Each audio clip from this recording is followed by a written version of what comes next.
जब तक हो सके आत्मनिर्भर रहो। कल की फ्लाइट में एक बुजुर्ग दंपति मिले।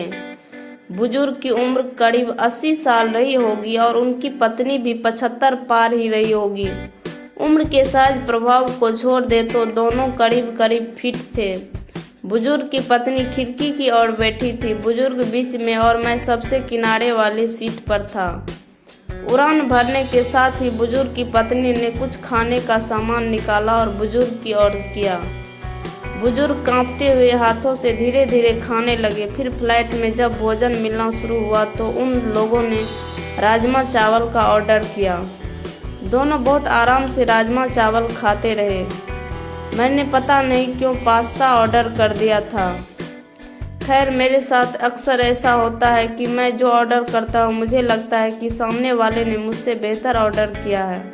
अब बारी थी कोल्ड ड्रिंक की। पीने में मैंने कोक का ऑर्डर दिया था। अपने कैन के ढक्कन को मैंने खोला और धीरे धीरे पीने लगा। बुजुर्ग ने कोई जूस लिया था।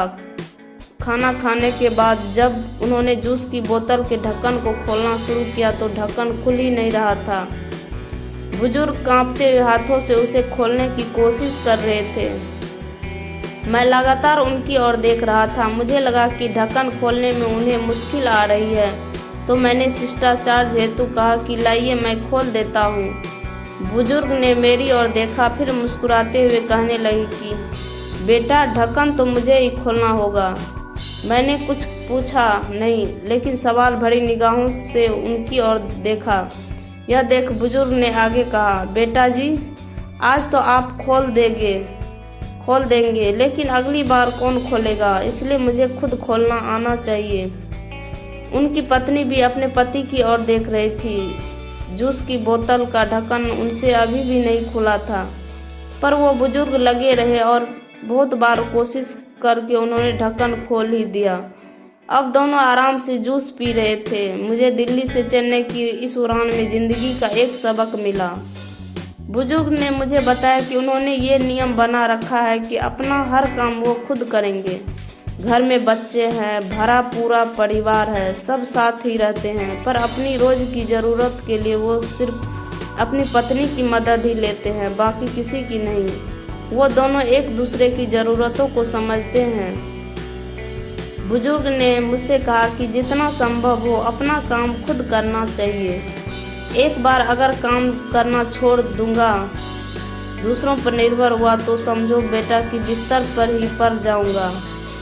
फिर मन हमेशा यही कहेगा कि ये काम इससे करा लूँ, वो काम उससे, फिर तो चलने के लिए भी दूसरों का सहारा लेना पड़ेगा। अभी चलने में पाँव कांपते हैं, खाने में हाथ कांपते हैं, पर जब तक आत्मनिर्भर रह सको रहना चाहिए। हम चेन्नई जा रहे हैं, 2 दिन वहीं रहेंगे।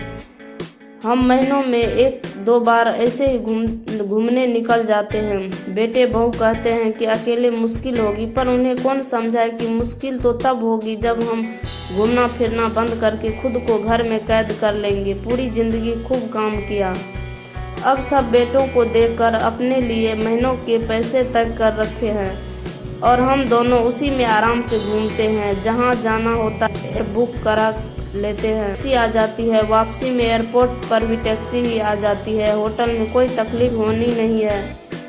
स्वस्थ उम्र अनुसार एकदम ठीक है। कभी कभी जूस की बोतल ही नहीं खुलती, पर थोड़ा दम लगा तो वो भी खुल ही जाती है। मेरी तो आँखों ही खुली रह गई। किया था इस बार की उड़ान में लैपटॉप पर एक पूरी फिल्म देख लूंगा, पर यहाँ तो मैंने जीवन की फिल्म ही देख ली। एक वो फिल्म जिसमें जीवन जीने का संदेश छिपा था। जब तक हो सके आत्मनिर्भर रहो, अपना काम जहाँ तक संभव हो स्वयं ही करो। उम्मीद है कि यह कहानी आपको पसंद आई होगी। अगर पसंद आई है तो इस वीडियो को लाइक करें और अपने दोस्तों के साथ शेयर करें, और इसी तरह की मज़ेदार कहानियाँ सुनने के लिए इस चैनल को सब्सक्राइब करें। धन्यवाद।